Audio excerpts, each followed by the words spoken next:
Welcome. This is the first video of the Greatest Sports channel. And what I wanted to go through is a book that I just wrote and I am publishing within the next week or so. And it's called The Greatest. And here's the cover. These are all the greatest baseball players of all time. And what I did is I came up with a formula in which to objectively prove who the greatest baseball player was of all time, and pitcher, and fielders. And the way that I did this is I realized that you had the dead ball era from 1870 through 1920, where you had guys like Ty Cobb and Honus Wagner and Tris Speaker and Frank Home Run Baker. And how do you compare them, who didn't hit any home runs, to guys like Babe Ruth and Lou Gehrig and Hornsby, and then in the 40s, Ted Williams, in the 60s, Mays and Aaron, and then you had this enhanced vitamin era of the 1990s and 2000s, where you had Bonds and McGwire. And how could you ever compare all of these different players? And this has been up for debate and a lot of subjective analysis of who the best players are. Well, what I did is I came up with a theory that I decided, why don't I figure out how did a player perform relative to his era? And I used the slugging percentage relative to the slugging percentage in their era to come up with a ratio. And then I was able to compare all of these ratios, and the one with the highest was the best hitter of all time. But then I realized that's not total offense, because you have stolen bases and you have walks. So I came up with adjusted slugging percentage, and I came up with a ratio again relative to the average slugging percentage is in their time, and still came up with these ratios. So I was able to come up with the best offensive player of all time. Then I wanted to include defense, so I could come up with the actual absolute best player of all time.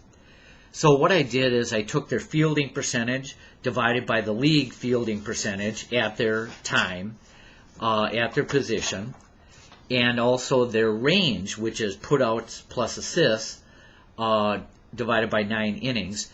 Compared that to the league range. And I came up with two ratios, and I multiplied those together, so I was able to figure out who the best defensive players were at each of their positions throughout the history of baseball. So then I was able to figure out who the best players were of all time, not only hitting, offensively, including walks and stolen bases, and defense, but then also my daughter Jessica pointed out that, well, you really need to give somebody that played over 20 years more weight than somebody that played maybe 15 or 12. So I did that, and then I was able to come up with the absolute best players of all time.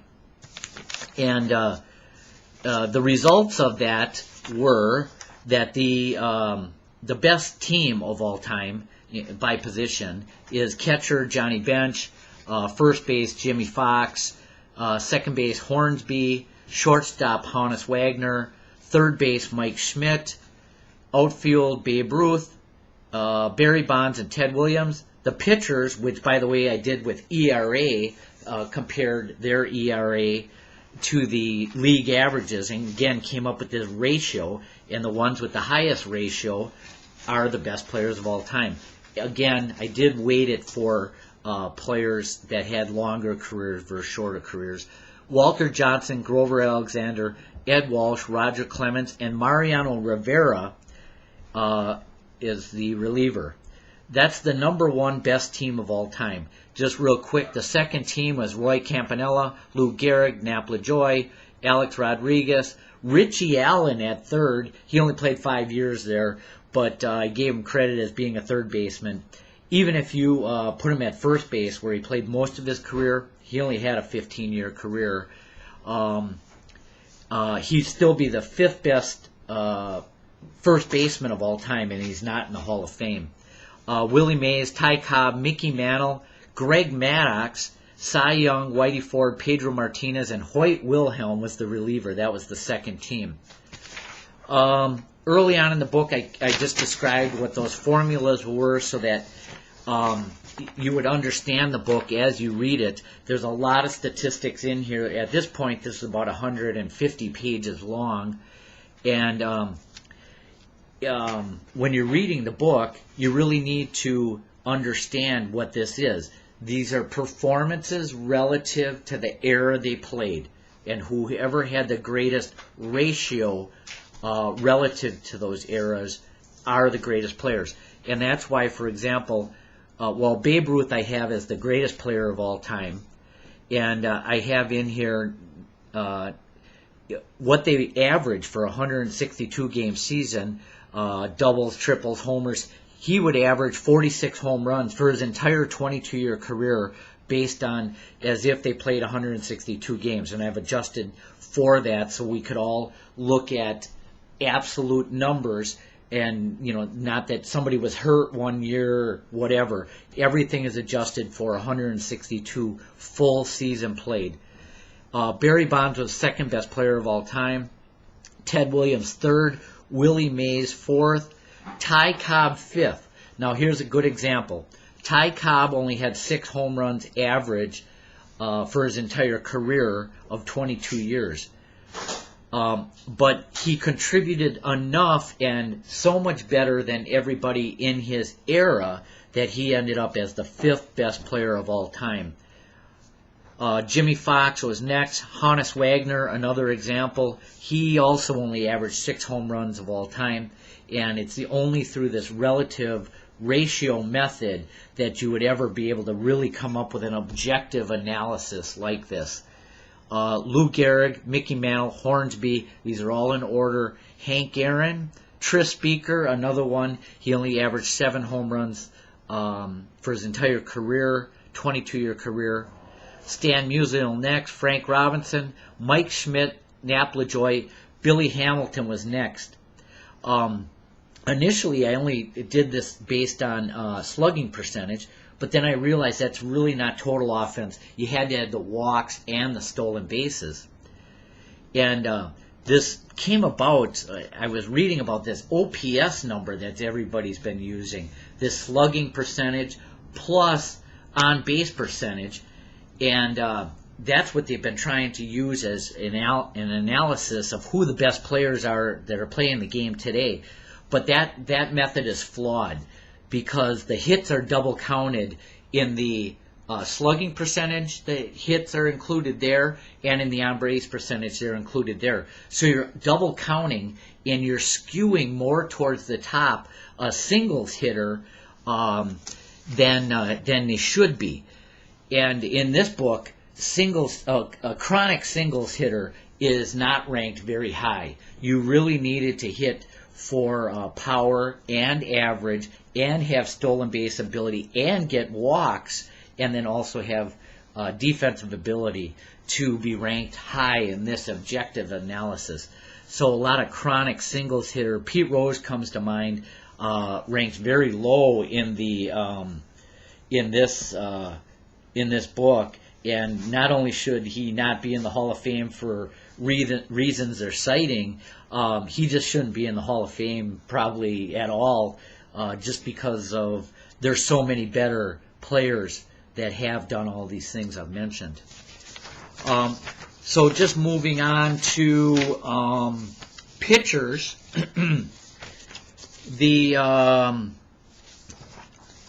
I did go through and I didn't intend on it to be this way. Before we get to pitchers, I did a commentary. I got about 30 pages of commentary here on the players of interest, I'm calling them, Babe Ruth, and some of the highlights of things that he did.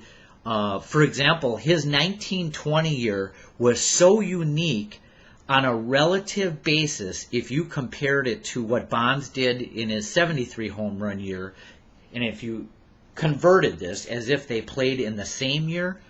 Babe Ruth's year was so unique and outstanding. He would have hit 144 home runs, 141 home runs, and Bonds would have only hit 43.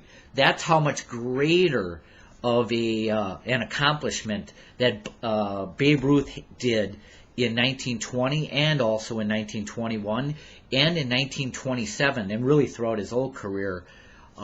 As far as hitting home runs, he was so much better than the players of his time that it was absolutely amazing.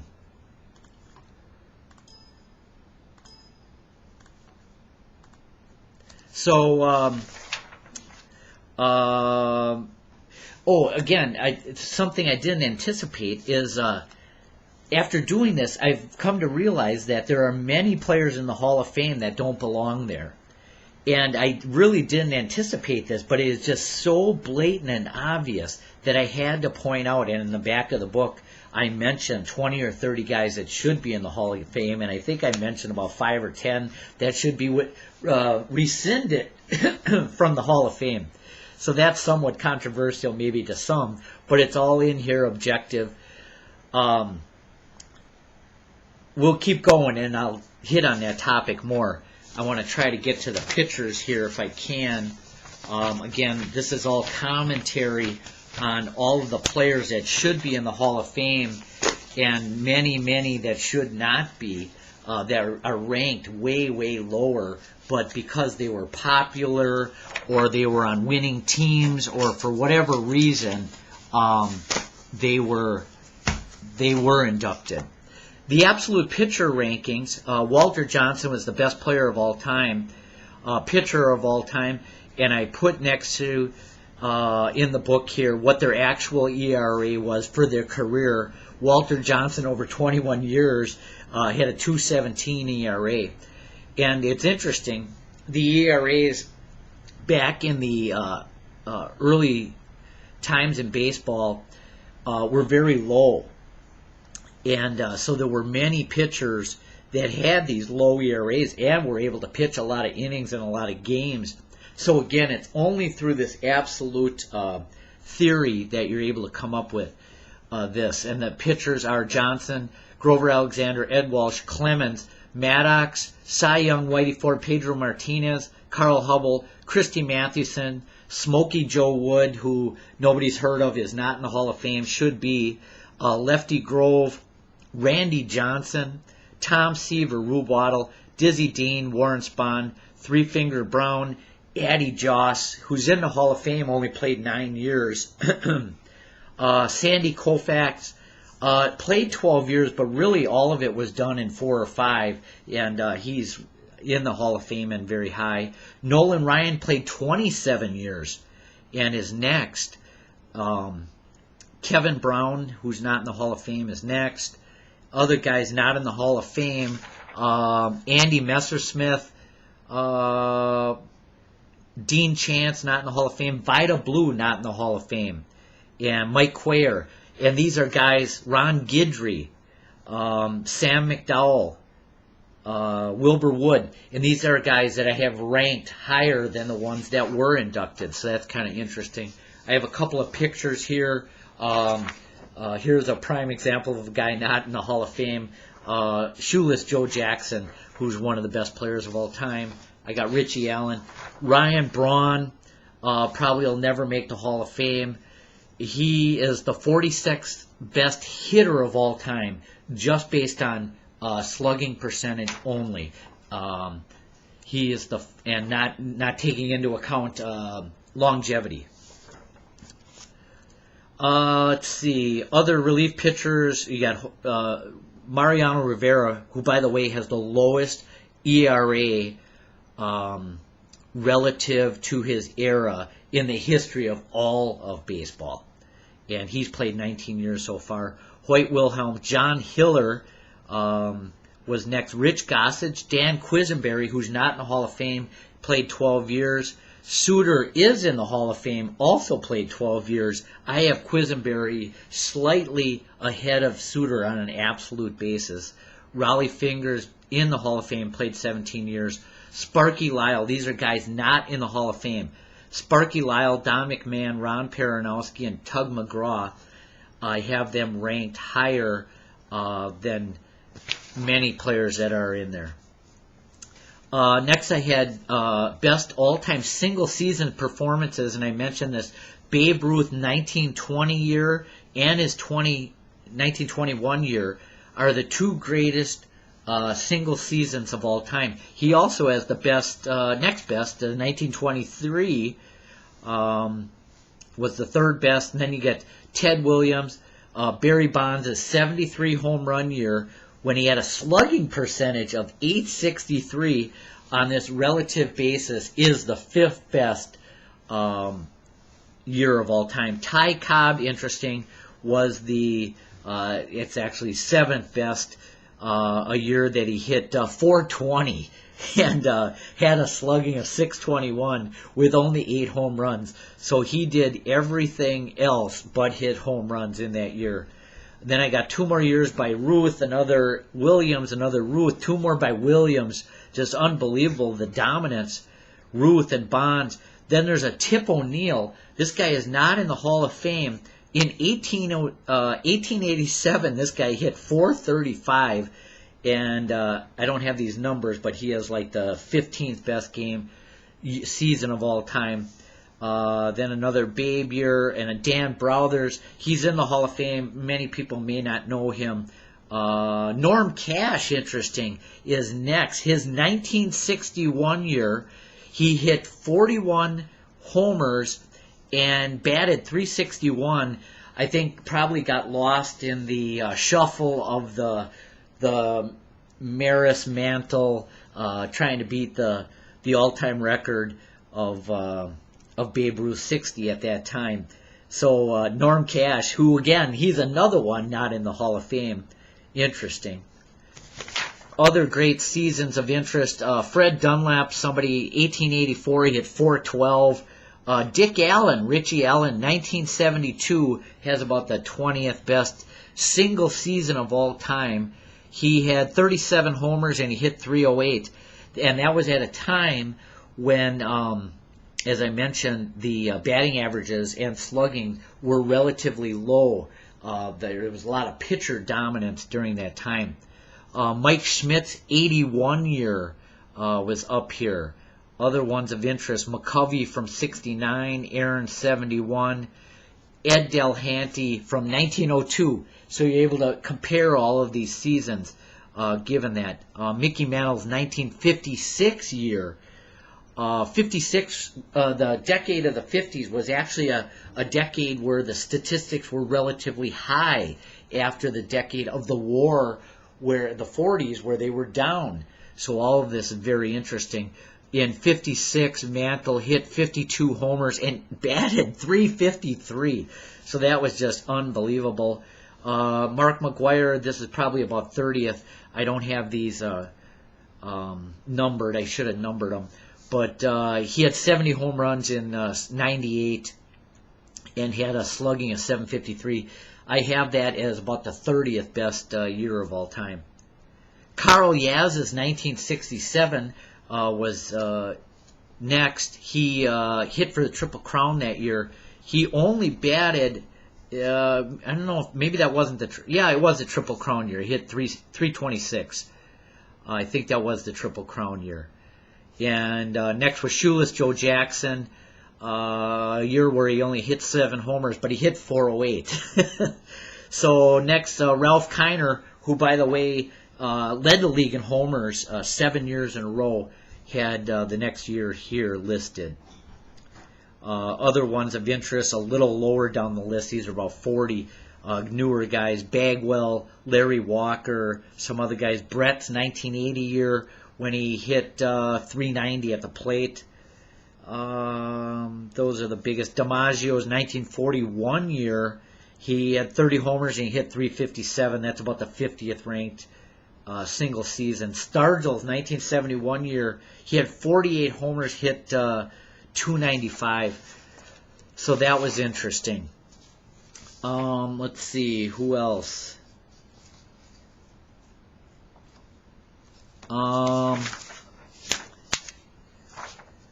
All-time defensive ranking catchers, everybody assumes it's Bench. It's Yadier Molina. He's only played, I'm not sure how many years he played so far, but Molina's had 6 Gold Gloves. He's the best fielding catcher of all time. of the guys that I was able to analyze. I did about 450 offensive guys, and I analyzed about 100 pitchers in this book. So this is a work in progress as we come along with additional guys. We just use the formulas I've mentioned, and then we can put them in here. But I think I got most of the top guys. Catchers next, defensive rankings. Ivan Rodriguez, who's had 13 Gold Gloves. Javi Lopez is the third best defensive catcher of all time. Doesn't even get a mention for Hall of Fame. Was also a very good hitter, actually. Roy Campanella next. Gabby Hartnett, Lance Parrish, Charles Johnson, and then we have Johnny Bench, who had the 10 Gold Gloves. Joe Mauer is next, by the way, who's an active current catcher. All-time defensive first base, Albert Pujols, amazingly, as great a hitter as he is, I have as the greatest fielding first baseman of all time using these relative rankings. And he's had 2 Gold Gloves so far. Wes Parker was next. Interesting, at first base, there was not a large difference between one fielding first baseman or another. There is not there's not one so much greater than everybody else that is just unbelievable. They are very grouped close to the league average, so I found that kind of interesting. Second base, best fielding second baseman of all time, Nap Lajoie. Bill Mazeroski next, who had 8 Gold Gloves, is in the Hall of Fame and was a terrible hitter.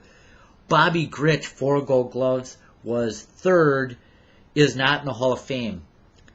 And he's one that I think should be. Another one, Frank White, 4th, 8 Gold Gloves, not in the Hall of Fame.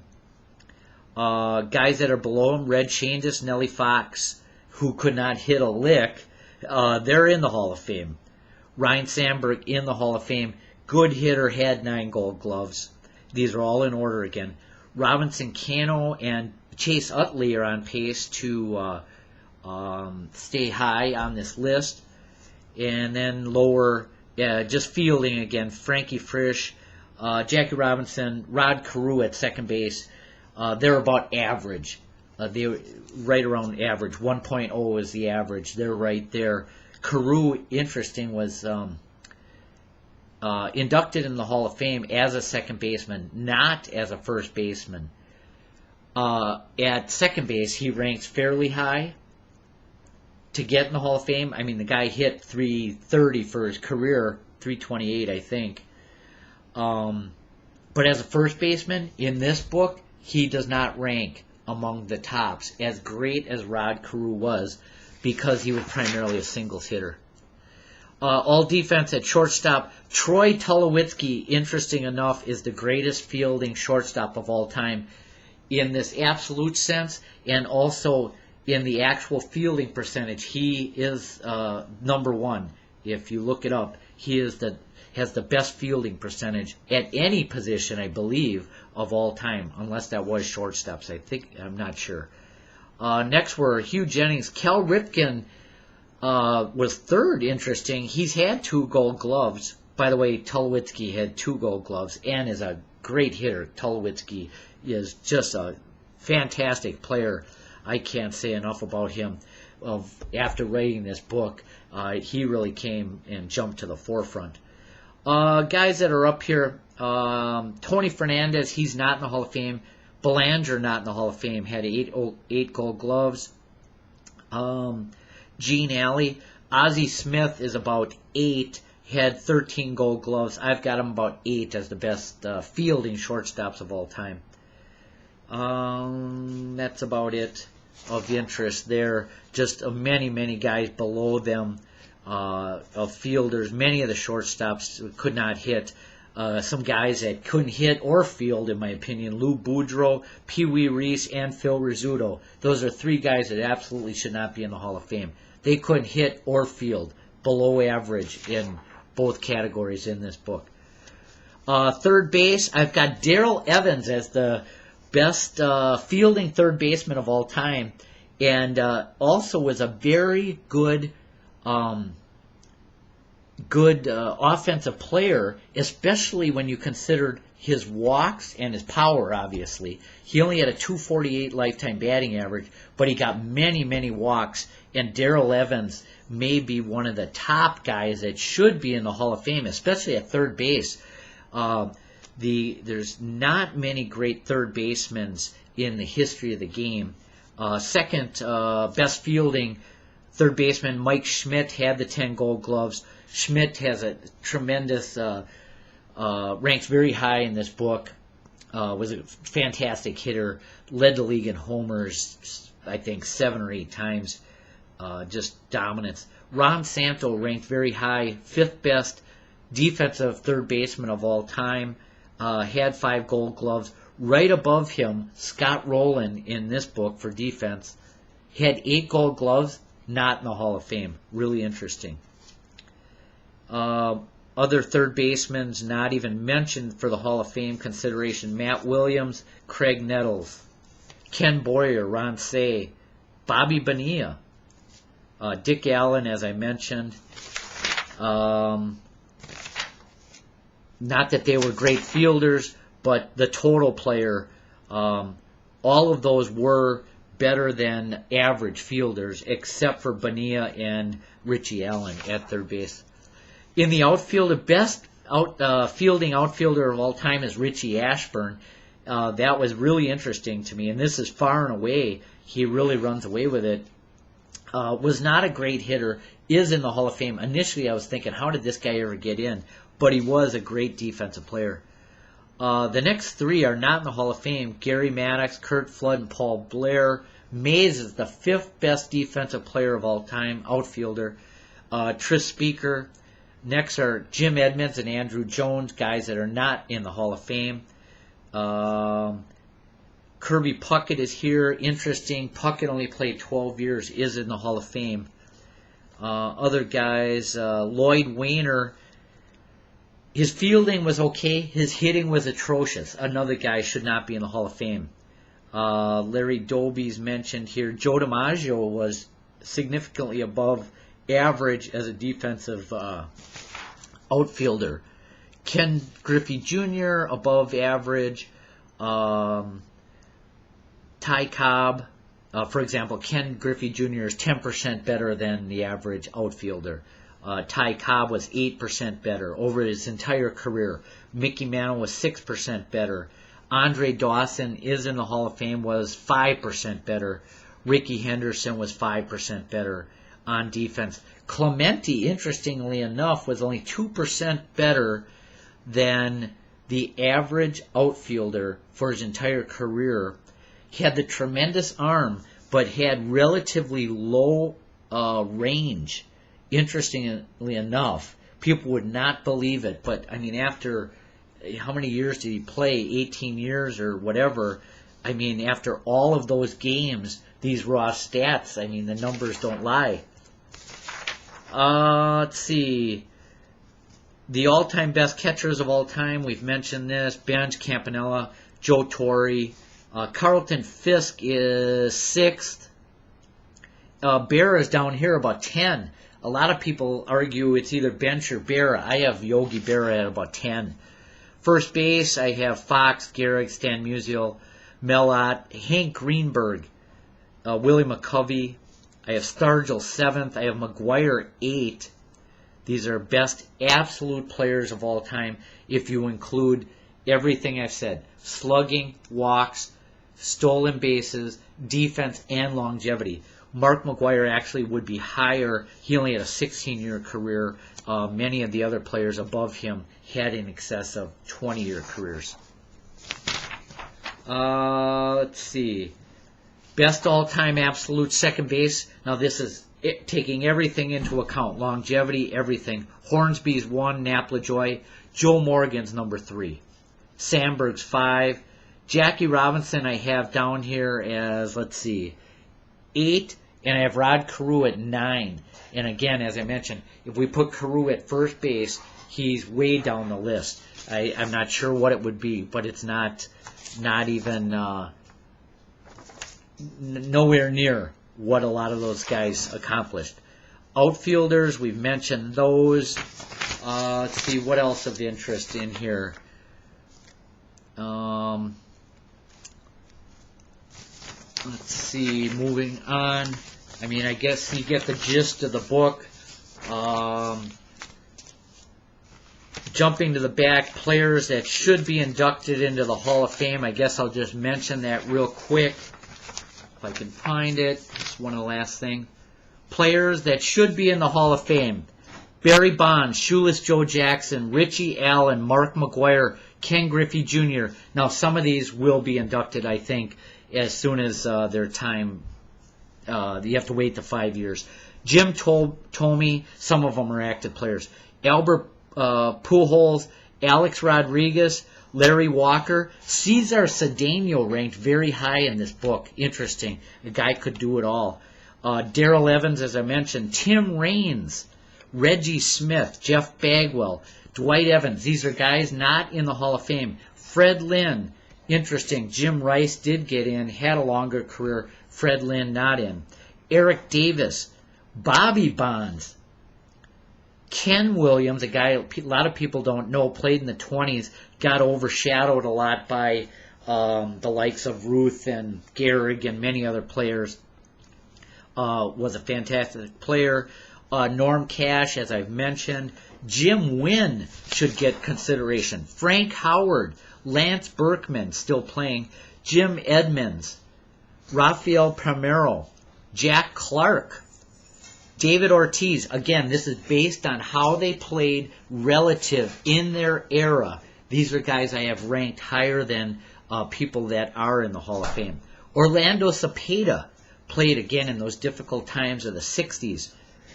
Manny Ramirez, Sammy Sosa, Todd Helton, Gary Sheffield had a long career, 22 years. Vladimir Guerrero, Gil Hodges, Darryl Strawberry, Edgar Martinez, Kirk Gibson, Juan Gonzalez, Boog Powell. Miguel Cabrera is going to get there eventually. He's still going. Tip O'Neill, I mentioned. Fred McGriff, Bobby Abreu.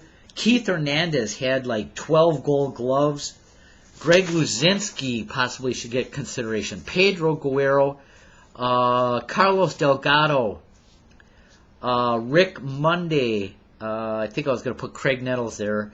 Dale Murphy, Ellis Burks, Rico Carty, Tony Oliva. These are all guys not in the Hall of Fame. Cy Williams, another guy people haven't heard of. Brian Giles, Jason Giambi, George Foster, Ivan Rodriguez, Bobby Grich, Ryan Howard playing. Gary Gaetti had a 20-year career, I think about 4 gold gloves. Mike Piazza, not in the Hall of Fame. Unbelievable.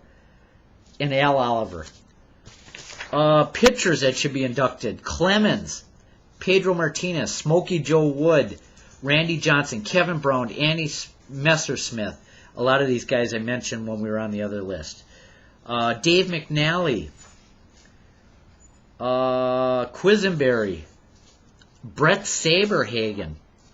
Players that should not be in the Hall of Fame. I mentioned Pete Rose. Guys, you've probably never even heard of these guys, but Bid McPhee, John Evers, Pie Traynor, Pee Wee Reese, George Kelly. Some of these guys were almost bad, terrible.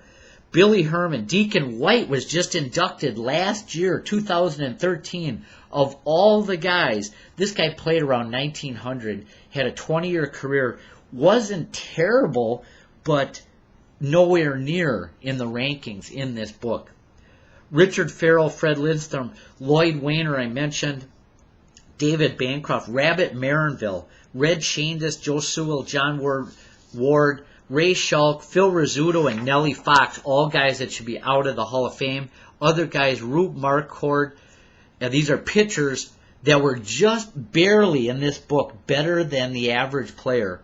Herb Pennock, Amos Russi, who I think only played 10 years, and Pud Galvin. Those were just 4 pitchers that were just barely. Russi was about 25% better, but he only played 10 years. The other ones were just a hair, like 5% better than the average player, based on ERA, relative ERA, and they're in the Hall of Fame. On the back of the book, I put a picture of my dad from 1948 in a baseball uniform. I really like that. That's what kind of inspired me to write the book. So that is a long introduction to the book called The Greatest, and this opening of this channel, The Greatest Sports Channel, and I'll be doing a lot more videos. I'm going down to spring training next week. Check out the Brewers, and look forward to developing this book further. The book is timeless, as it is, but it'll be interesting as the years progress and more players come along, and we can use this formula and see how they rank in history.